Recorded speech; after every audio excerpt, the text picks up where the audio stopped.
చూస్తున్నారా ఫ్రెండ్స్, తిరుగుతుందా. వీళ్ళైతే ఇంకా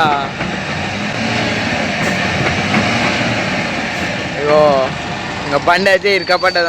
మా డ్రైవర్ అయితే దిగిండు. చూస్తున్నారు కదా ఇంత పెద్ద గుంత ఉందాడా, చూస్తున్నారు కదా ఇంత పెద్ద గుంత ఉందాడా. నీళ్ళు అయితే ఇక్కడ గుంతల మధ్యగా ఇప్పుడు మా బండి ఇరుకుతుందో మళ్ళీ బయటికి వెళ్తుందో చూడండి.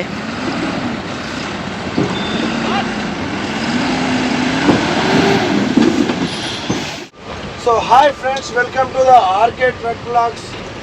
మొన్నటి వీడియోలో ఇక్కడికి వచ్చింది మాత్రమే చూపించిన. ఈరోజు ఇక్కడ నుంచి లోడింగ్ అయ్యి వెళ్ళే దారి అన్నీ చూపిస్తాను. సో వీడియోని స్కిప్ చేయకుండా చూడండి. మనం లోడింగ్కి వెళ్ళే రోడ్డు చూడండి ఎలా ఉందో. కొంచెం వర్షం పడ్డది ఇందాకైతే. ఈడ కాంట లోపల గోడంలో ఉన్నట్టుంది. కాంట పెట్టుకొని మళ్ళీ లోడింగ్కి బయటకు పోవాలనుకుంటా. ఈ రోడ్డు చూడండి, ఈ కాంట ఈతల లెఫ్ట్ సైడ్ ఉంది. ఆ గౌడం చుట్టూ తిరిగి వస్తున్నాయి అన్నమాట బండ్లన్నీ లోపలికి. ఒక రౌండ్ ఇట్లా సర్కిల్ తిరిగినట్టు తిరిగి ఆ గోడం చుట్టూ తిరిగి ఈడంగా కాంట పెట్టుకొని బయటకు వస్తున్నాయి బండ్లన్నీ. మనం కూడా ఇప్పుడు సేమ్ అట్లనే వెళ్ళాలి. మన బండి పోతుంది కదా ముందర ఒకటి.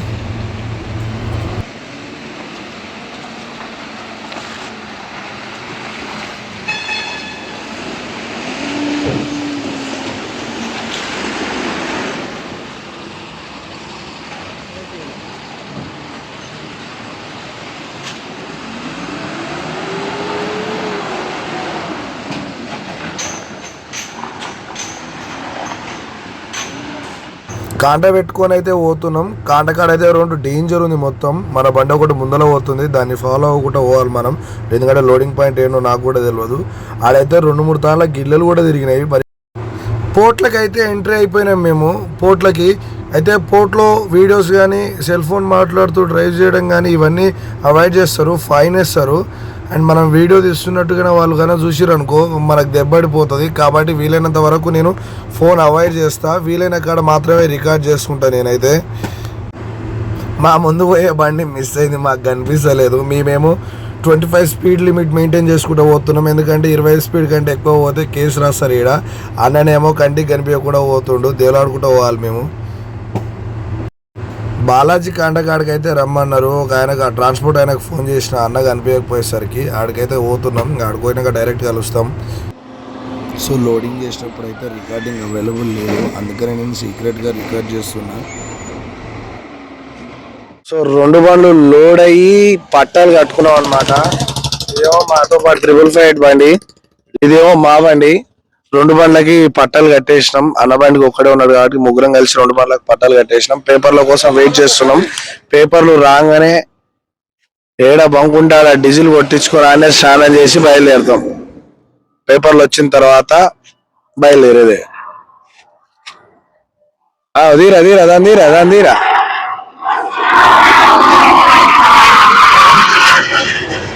పేపర్లు అయితే వచ్చినాయి అన్న. అంకాపల్లి రోడ్లో ఉన్న టోలియర్ దగ్గరకు వచ్చినాక మళ్ళీ పేపర్లు మార్చిస్తున్నాడు. డమ్మీ పేపర్లు అయితే వాట్సాప్ చేసిండు. మేము ఆ సీట్లు గిట్లు వేసేసుకొని బయలుదేరినాం.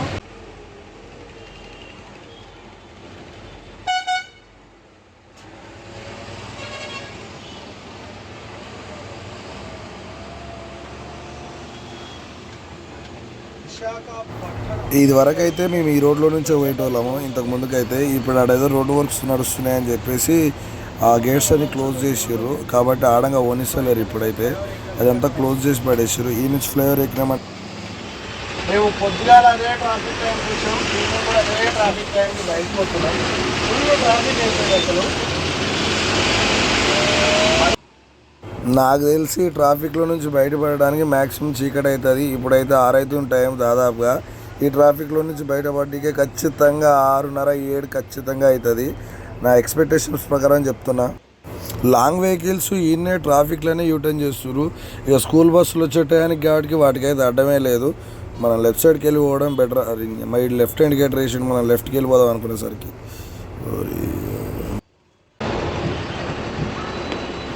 అనకాపల్లి వచ్చేసరికి టైం అయితే 7 అయింది. ఒకటేసారి ఇంకా డీజిల్ కొట్టించుకొని ఒకటేసారి బయలుదేరవచ్చు అని చెప్పేసి బంక్లోకి వచ్చినాం. ఈ బంక్లో మేము రెగ్యులర్గా ఇదే బంక్లో కొట్టిస్తాం డీజిల్. వైజాగ్ వస్తే ఎందుకంటే ఇక్కడ మనకు పార్కింగ్ స్నానాలు చేసుకోవడానికి అన్నిటికీ అనుకూలంగా ఉంటుంది.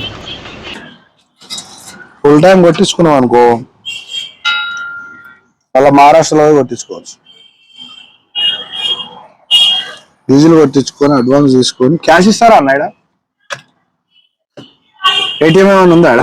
ఫుల్ చేయాలి ఫుల్ ఓటీపీ.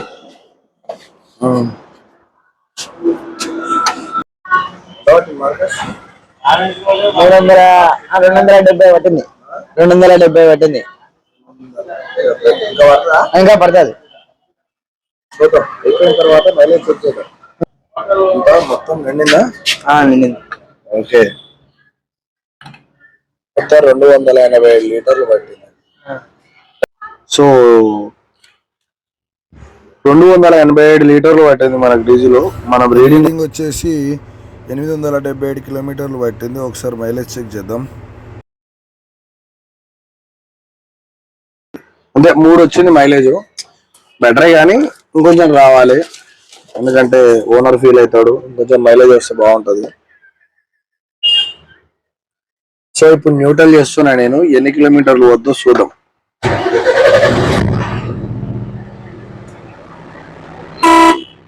సో ఇక్కడే బంకాడ నీళ్లు ఉన్నాయి. వాష్రూమ్ సీట్లు అన్ని కొంచెం నీట్ గా ఉన్నాయి. ఇక్కడే స్నానం చేసుకొని బయలుదేరినామంటే అక్కడ పార్కింగ్ ఉంది. ఆ పార్కింగ్ అక్కడ ఆ పార్కింగ్ లో వాష్రూమ్ సీట్లు అన్ని ఉంటాయి. ఆ వాష్రూమ్లలో పోయి పార్కింగ్ లో పెట్టుకొని స్నానం చేసుకున్నామని బయలుదేరినామంటే ఒక పెద్ద పని అయిపోతుంది.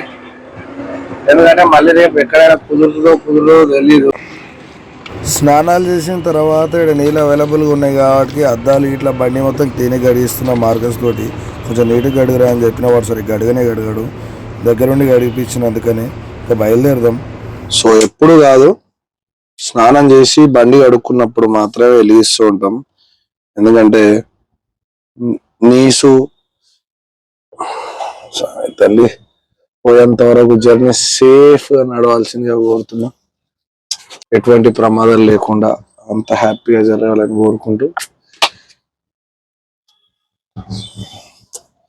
ఇక మనము మన ప్రయాణాన్ని షురూ చేద్దాం.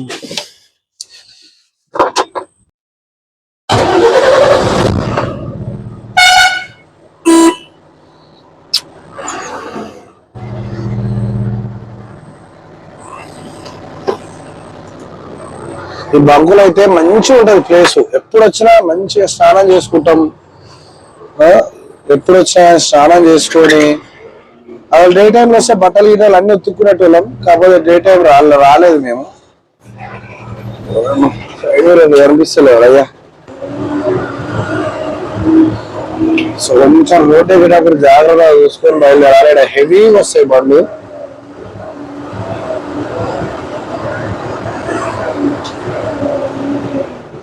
యాక్చువల్లీ టైం ఉన్నది భోజనం చేయడానికి, కానీ ఇందాక స్నానం చేసి మళ్ళీ భోజనం చేసామంటే ఇక నిద్ర వస్తుంది ఎంపటే. అందుకని చెప్పి వర్రా వీడు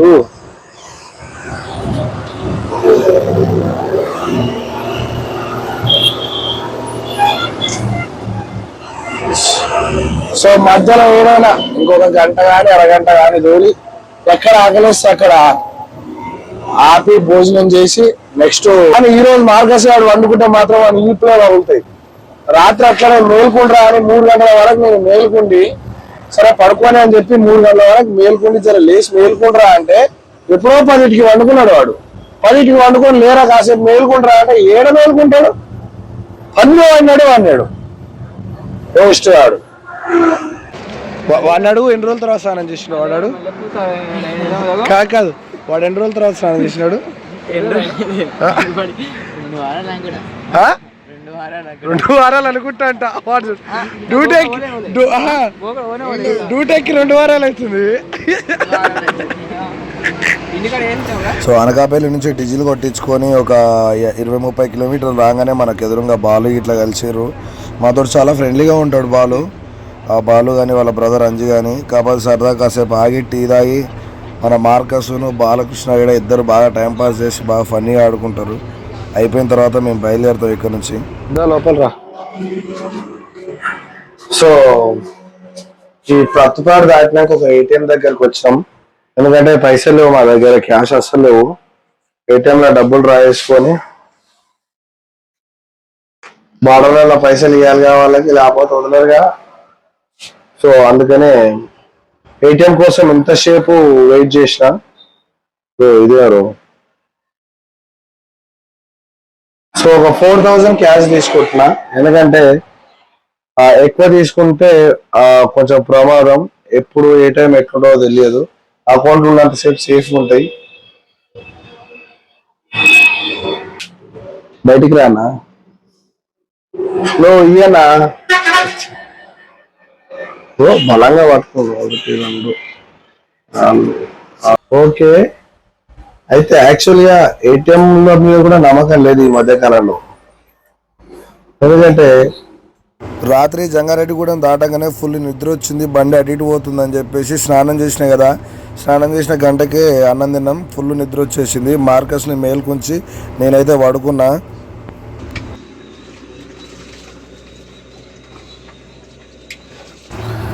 ఎప్పుడైనా కానీ నిద్ర వస్తే ఒక గంట పడుకోవడమే బెస్ట్. నిద్రలు అంతగానం తోలి లేనిపోని జరిగితే తర్వాత బాధపడే కంటే నిద్ర వస్తే ఒక గంట కానీ 2 గంటలు కానీ పడుకొని రెస్ట్ తీసుకొని తర్వాత బయలుదేరితే అయిపోతుంది. ఎందుకంటే 1 గంట 2 గంటలలో వచ్చేది లేదు, పోయేది లేదు. అదే పని చేసిన నేను.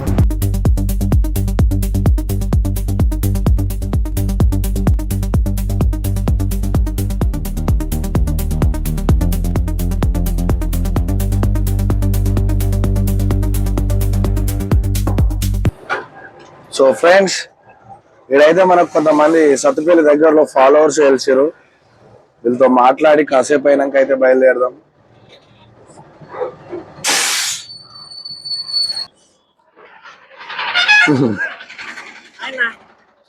Thank you.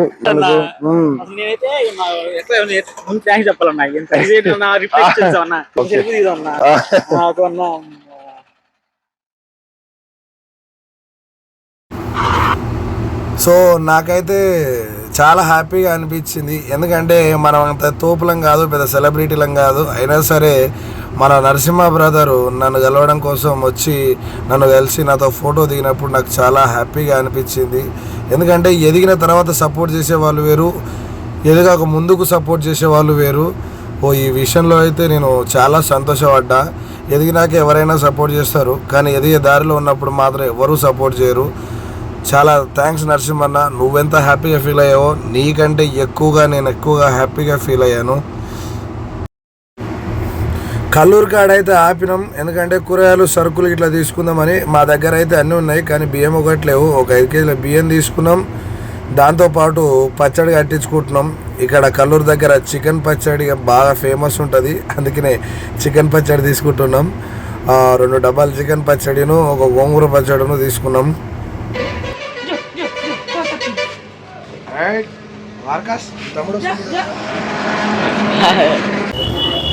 ఖమ్మం అయితే ఎంట్రీ అవుతున్నాం ఇప్పుడు.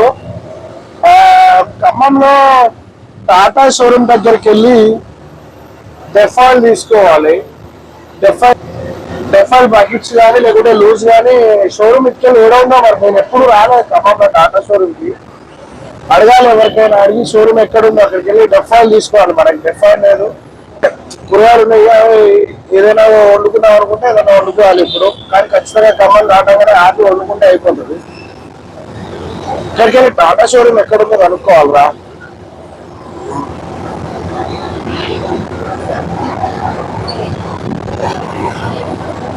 ఎందుకంటే మనకు ఒకటేసారి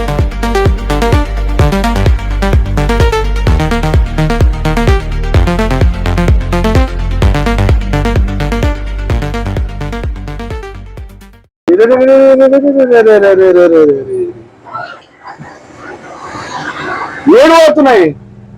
అటువైపు నువ్వు ముందర రావద్దా? పోతున్నాయి మాట్లా.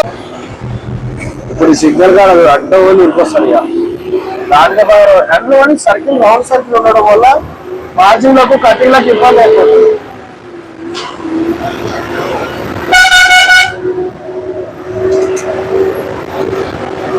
ఇప్పుడు చూడు, left side Khammam bus stand చూడు, ఏ అమ్మాయి ఏకదమ్ ఉంటది బస్ స్టాండ్. అసలు ఎంత బాగా కట్టిరు అంటే ఈ బస్ స్టాండ్ ని అద్భుతంగా కట్టిరు.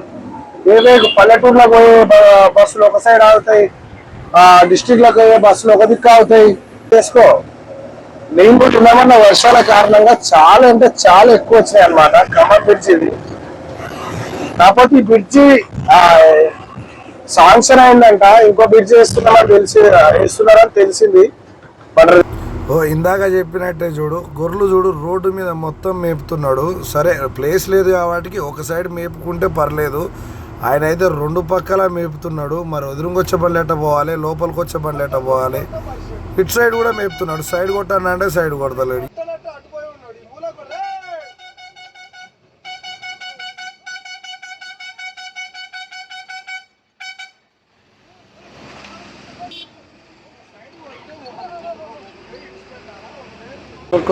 వాటర్ని దేవులాడుకుంటూ పోతుంటే కరెక్ట్ ప్లేస్ అయితే దొరికిందనమాట. ఇక్కడైతే క్యాన్ డైరెక్ట్ లోపలికే వస్తుంది, తీసుకోరా. డైరెక్ట్ పైపు లోపల పెట్టి పట్టుకోవచ్చు అనమాట. మొత్తం కడిగేసి అందులో ఉన్న నీళ్ళు పట్టినావా మార్కస్ అని పట్టేసినావా? రాత్రి ఆల్రెడీ జర్నీ చాలా ఏది ఉండే, కానీ స్నానం చేసి తినేసరికి బాగా నిద్ర వచ్చి పడుకున్నాం. సరే కదా అని పొద్దుముక్కులన్నా కొడదాం అనుకునేసరికి పొద్దుగాల కూడా అదే పని అయింది. వండుకున్నాం. మర్రిపేట ఎంట్రీ అయ్యేసరికి దారుణంగా వాన అయితే స్టార్ట్ అయింది. మేము ఎక్స్పెక్ట్ చేయలే, ఎందుకంటే బాగా ఎండ కొడుతుంది కదా అని చెప్పేసి ఎదురెండ బండి ఆపుదాం అనుకున్నాం. కానీ సమయానికి వర్షం వచ్చేసరికి ట్రాఫిక్ లేదు, ఒక్క బైక్ లేదు రోడ్డు మీద, ప్రశాంతంగా పోతుంది లారీ అయితే. వరంగల్ దాటేంత వరకు ఇలాగే ఉంటే బాగుంటుంది. ట్రాఫిక్ తక్కువ ఉండేసరికి ఇక నాన్ స్టాప్ కొడదామని చెప్పేసి వీడియో పక్కన పెట్టి నాన్ స్టాప్ కొట్టినా. ఇప్పుడైతే వరంగల్ బైపాస్లో ఉన్నాము. వరంగల్ బైపాస్ వచ్చి కరీంనగర్ హైవే ఎక్కాలి ఇప్పుడైతే. సో ఇక్కడ నుంచి రైట్కి తీసుకుంటే కరీంనగర్ హైవే, ఈ రైట్కి తీసుకొని ముందుకు పోయి లెఫ్ట్ తీసుకుంటే కరీంనగర్ హైవే అయితే వస్తుంది. ఈడ ముందు నుంచి లెఫ్ట్ తీసుకోవాలి, కానీ ఈడేదో దారుణంగా ట్రాఫిక్ అయింది. ఈ కారుడు కూడా ఓనికే భయపడుతున్నాడు, ఏమైందో అర్థం కాలేదు. ఏమైందబ్బా దిగి చూస్తే ఈడ లెఫ్ట్ సైడ్ ఫుల్ వర్షం పడి డ్రైనేజ్ కుంట పడ్డది.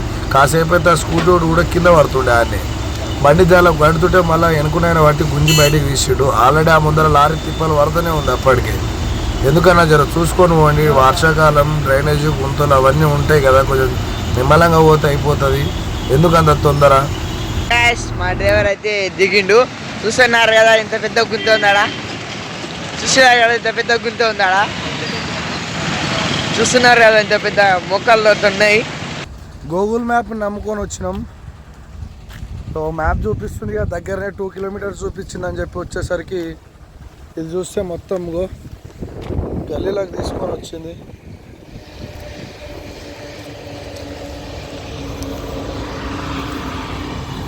भैया बड़ा गाड़ी जाते हैं।